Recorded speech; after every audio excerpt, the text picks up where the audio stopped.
On the morning of August 13th, 2018, a pregnant mother and her two little girls vanished without a trace. At first, it looked like a missing persons case.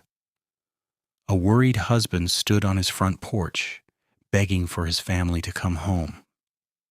He spoke calmly to reporters, almost too calmly.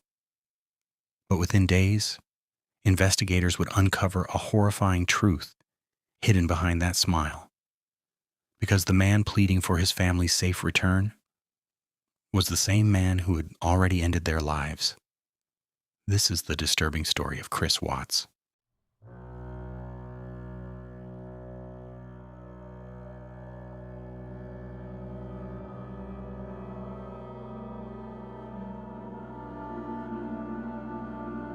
To outsiders, Chris Watts and his wife Shanann appeared to have the perfect life.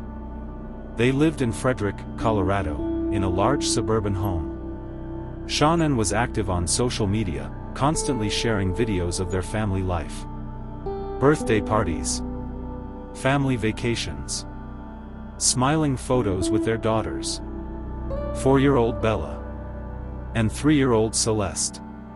Shanann was also pregnant with their third child, a baby boy they planned to name Nico. Online, they looked happy. But behind closed doors, their marriage was collapsing. Financial problems had begun to pile up. The couple had reportedly struggled with debt for years. And while Shanann believed they were working through their problems together, Chris had already emotionally checked out of the marriage. During the summer of 2018, while Shanann was away visiting family in North Carolina, Chris began an affair with a coworker named Nicole Kessinger. And suddenly, Chris experienced something he hadn't felt in years. Freedom. No responsibilities. No children. No expectations. Friends later described him as a completely different person during this period. He was losing weight, working out obsessively, acting energized and excited. But underneath that new lifestyle, something dark was quietly developing.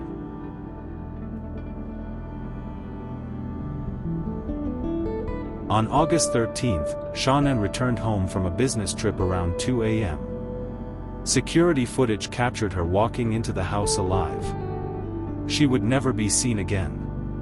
Later that morning, Shanann missed a doctor's appointment. That immediately worried her close friend, Nicole Atkinson. Shanann was known for responding quickly to messages and calls. But now, there was silence. Nicole drove to the Watts home and began knocking on the door. No answer. Shanann's car was still in the garage. Her shoes were inside. Her phone was inside. Her medication was untouched. Something felt wrong. Very wrong. Police soon arrived for a welfare check. And Chris Watts appeared strangely emotionless. Bodycam footage from that day would later become infamous online. As officers searched the home, Chris swayed nervously. He avoided eye contact. He spoke with forced calmness. But experienced investigators noticed something immediately. He didn't act like a terrified husband. He acted like a man trying not to panic. Then came the interview that changed everything. Standing outside his home, Chris Watts pleaded directly into television cameras, asking for his wife and daughters to return home. But viewers across the country noticed something disturbing. His emotions didn't match the situation. There were no tears, no desperation, no visible fear. Instead, he smiled at odd moments, rocked back and forth nervously, and spoke in detached, rehearsed sentences. Internet users immediately began suspecting him. Former FBI profiler agents would later describe his behavior as deeply abnormal. One sentence especially haunted viewers. Chris said, "I just want them back. Not, I hope they're safe." Not, "Please help find them." Just, "I want them back." As if he already knew there was no chance they were alive. And in reality, he did. Investigators quickly discovered cracks in Chris Watts' story. He claimed Shanann had taken the children and left after an emotional argument. But evidence didn't support that version at all. Shanann had left behind her purse, phone, medications, and even her car seats.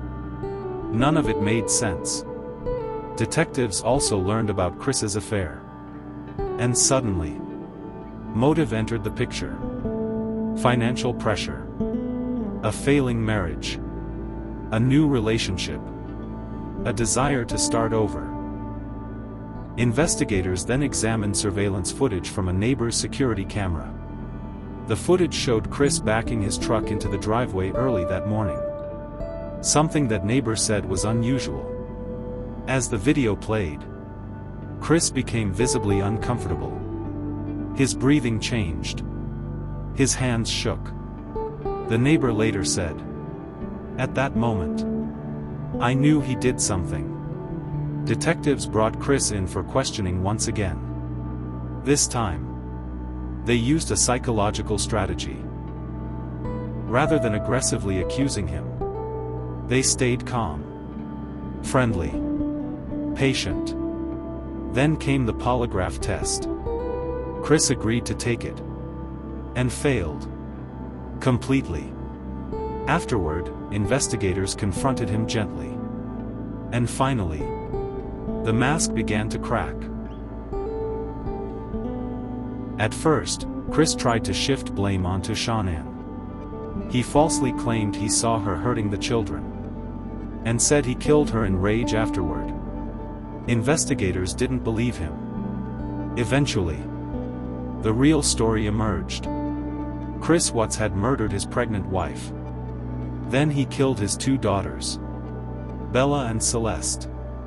He transported their bodies to an oil site owned by his company. Shanann was buried in a shallow grave nearby. The little girls were hidden inside oil tanks. The details horrified the nation. But one part of the confession disturbed people more than anything else. According to reports, Bella may have understood what was happening. She allegedly asked, "Daddy, no?" That single sentence became one of the most haunting moments in true crime history. Because it destroyed the image Chris Watts had tried so hard to create. Not a loving father.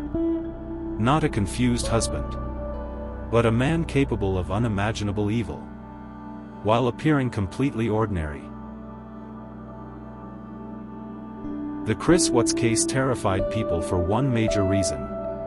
He didn't look like a monster. He looked normal. Quiet. Soft-spoken. Passive. The kind of person neighbors trusted. And that forced people to confront an uncomfortable reality. Sometimes, the most dangerous individuals don't appear dangerous at all. Criminologists later analyzed Chris Watts as someone deeply conflict avoidant.